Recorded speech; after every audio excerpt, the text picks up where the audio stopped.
Dolce, among many of the other things that hit yesterday's market off of these hype trains for Infinite Forbidden, is absolutely amazing to see.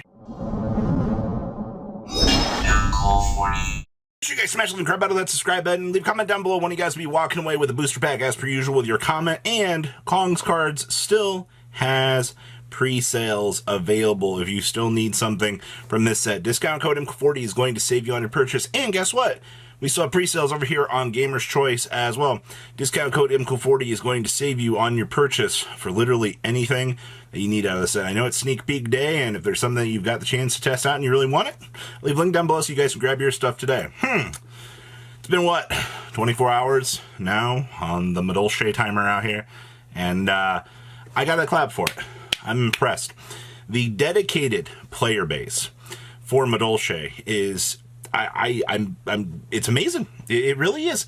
The fact that they pushed this card up to a pedestal of $100 now, of course. But I mean, hey, this is just going to look nice as your overlay material, right? You want your overlay material to look absolutely amazing. Of course, Altis still have 30 of these up and running.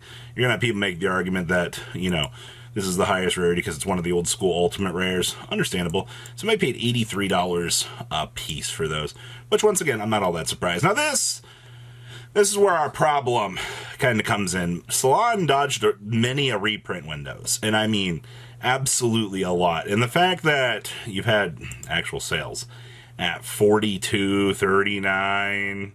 yeah, it looks like those are your two biggest ones here. Not a lot has really moved on the $40 end, which is good. That means people are going to try to be patient, wait things out, see how, you know, the market kind of handles this, and perfectly understandable, actually. The fact that, oh, of course, the Madolche hype train, always going to come through here. Pudding Cess, actually, I figured this would be a little bit more chaotic, but surprisingly, you've had a decent amount of these move. You can take the candy treats for the little one-ofs that you need along the way for the deck. Angeli Seeker is coming in at 8s. That's all right. Shock-Lala modes, well, still 4s. Angelis, wow. 10 versions, $8 with 10 listings. More Angelis at $7 with 19 listings. Those Angelis did not hold the test of the buyouts. Holy crap. Also looks like we got Hoot Hoots back here at 3s. I feel like that's pretty normal. Palooza's coming in at 4s now. Wow. Hoot Hoot's coming in at 3s, and also looks like the Dual Overload Angelis have bumped on up to 3s. Surprisingly. I figured Messengelato would be, you know, off in another orbit somewhere. Because considering the fact, you know, you can now play 2 of these, or, you know, extend them out now. This card's definitely bumped up, but I was honestly expecting this to be like $10 by this point. But I guess, to be fair, there's been enough of these that kind of circulated throughout time that people are kind of just like, all right, we should genuinely have these. And I do agree with that, but still, to see the Madolche buyouts, to see that the community is this hyped for, what was it, 3 cards? I gotta clap for it, man. It's amazing to see people come out in full troves representing their deck. You love to see it. Well, somebody yesterday was like, oh, the Light Darkness Dragon buyouts have begun.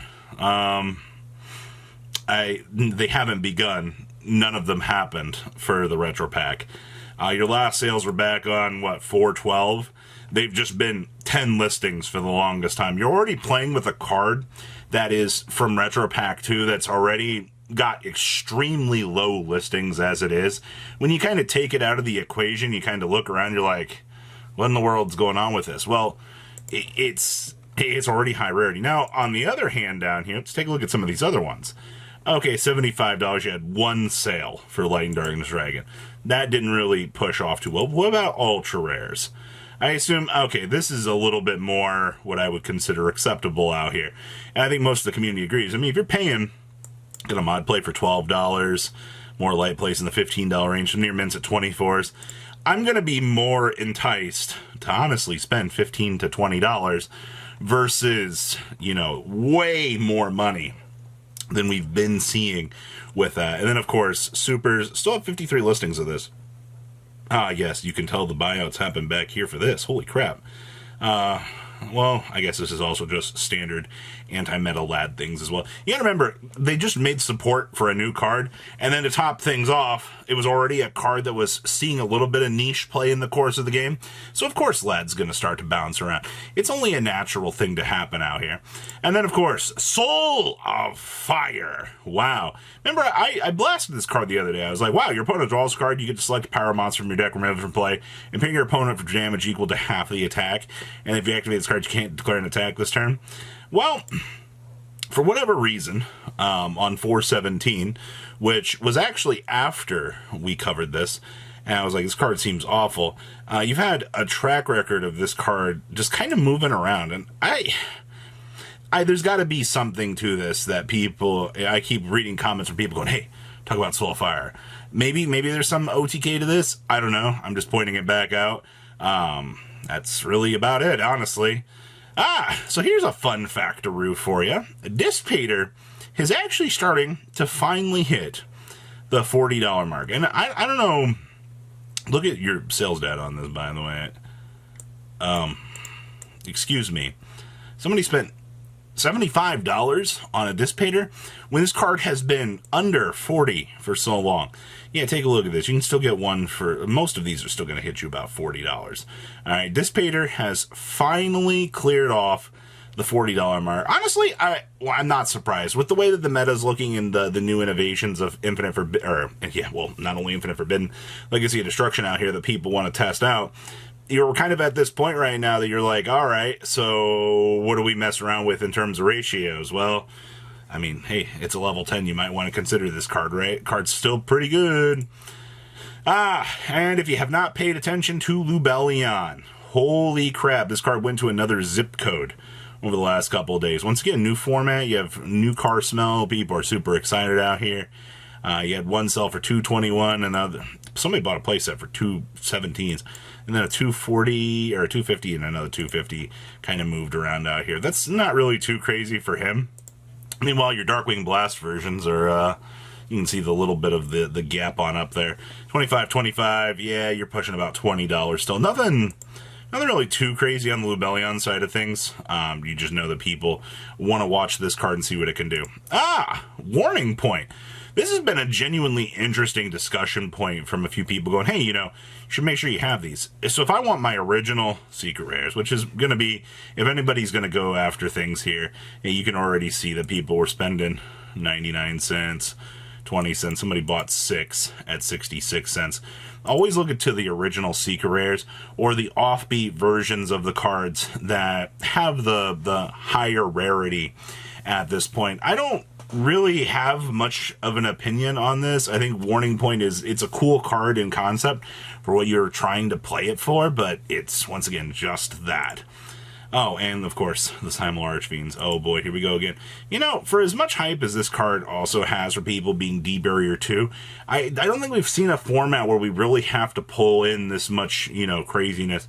But once again, I mean, your sales data over the last couple of days here. Look at this thing go. 419 sales, 418 sales. Thank you, Tech Choices. You love to see it. And also, I mean, you're still pushing 21, 25 cents all across the board. Cool. Oh, Arch Nemesis Protoss. I'm happy to see that these did calm down, though. $32 on up to $35 isn't like the worst thing in the world for this. And then you have some stragglers pushing the $38 to $40 mark. You are going to continue to see hype for this card. It's just naturally how it works. Especially when, you get back a Boss Monster Floodgate. Fish Sonar. To those of you that have not been paying attention to this still shocks me every time I look at this.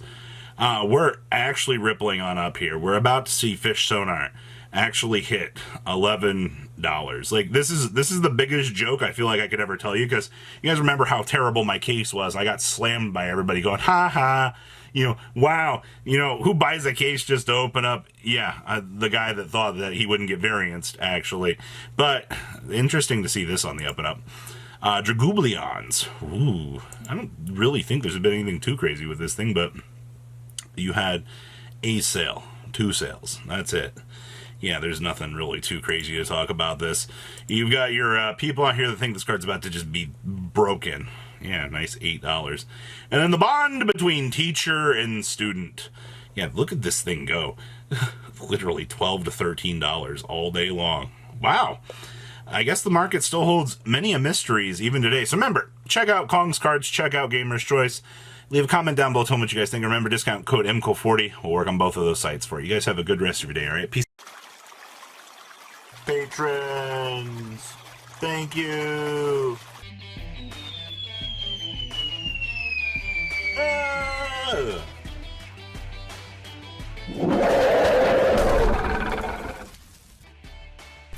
Thank you so much for watching. Check out these other videos.